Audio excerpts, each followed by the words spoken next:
রান্না করেছি চিংড়ি মাছ মশলা ভুনা। আজকে রান্না করব চিংড়ি মাছ। এখানে চিংড়ি মাছ নিয়েছি।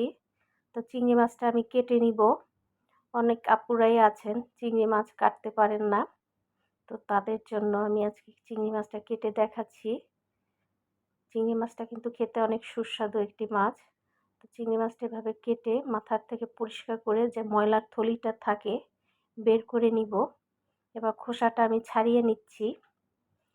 পিঠের দিকে এরকম একটা রগ থাকে, যেটা ময়লা থাকে, এটা বের করে নিতে হবে। এই পাশেও একটা থাকে, এটাও আমি বের করে নিচ্ছি। এই যে বের করে নিয়ে পরিষ্কার করে নিলাম। আরও একটা আমি কেটে দেখাচ্ছি।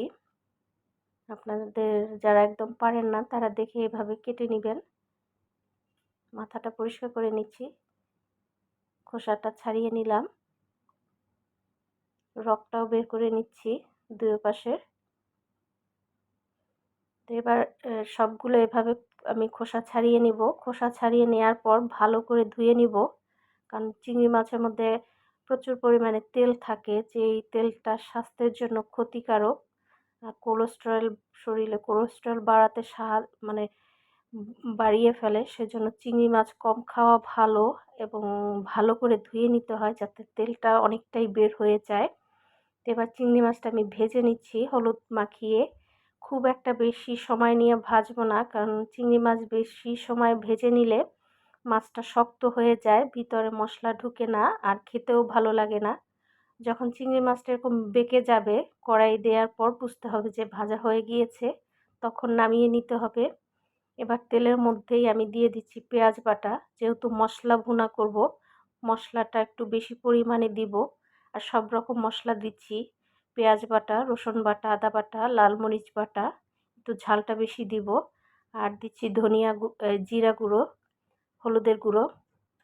তো ঝাল ঝাল হলে ভালো লাগে। তো এবার মশলাটা আমি ভালো মতো কষিয়ে নিব। কাঁচা মশলার গন্ধটা যাতে দূর হয়, কাঁচা মশলার গন্ধ ভালো লাগে না, সেজন্য ভালো করে মশলা কষিয়ে নিচ্ছি।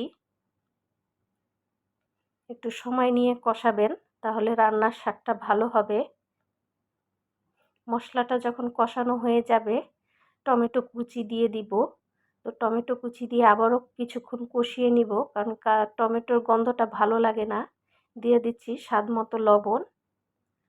তো যতক্ষণ না টমেটোর গন্ধটা দূর হবে, কাঁচা গন্ধটা, ততক্ষণ পর্যন্ত আমি কষিয়ে নিব। আর এভাবে চিংড়ি মাছ মশলা ভুনা করলে খেতে অনেক বেশি ভালো লাগে। দেখা যায় এই একটা আইটেম দিয়েই অনেকগুলো ভাত খেয়ে নেওয়া যায়, বাড়তি কোনো আইটেম লাগে না। আর যারা চিংড়ি মাছ পছন্দ করেন তাদের তো কথা আলাদাই। তো মশলাটা যখন কষানো হয়ে গিয়েছে, এখন আমি চিংড়ি মাছটা দিয়ে দিলাম, দিয়ে ভালো করে নেড়ে দিচ্ছি। ঢেকে দিব মিনিট 2-এর জন্য, তারপর ঢাকনা খুলে নেড়ে দিব।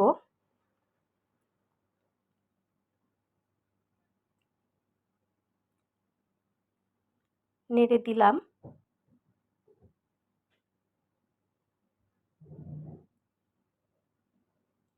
এবারে দিয়ে দিচ্ছি পানি। সামান্য পরিমাণেই দিলাম, বেশি পানি দিতে হবে না, কারণ চিংড়ি মাছ খুব একটা সময় লাগে না রান্না করতে। এবার ঢেকে দিচ্ছি। কিছুক্ষণ পরে ঢাকনা খুলে নেড়ে দিব।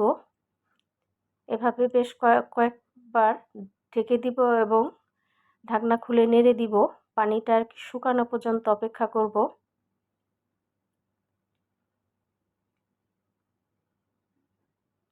আবারও নেড়ে দিলাম। পানিটা শুকিয়ে গিয়েছে আর তেলটাও ভেসে উঠেছে। এবার নামিয়ে নিব। তো রান্না হয়ে গেল চিংড়ি মাছের মশলা ভুনা। যদি রেসিপিটি ভালো লেগে থাকে আর চ্যানেলে যদি নতুন ভিজিট করে থাকেন, চ্যানেলটি সাবস্ক্রাইব করবেন।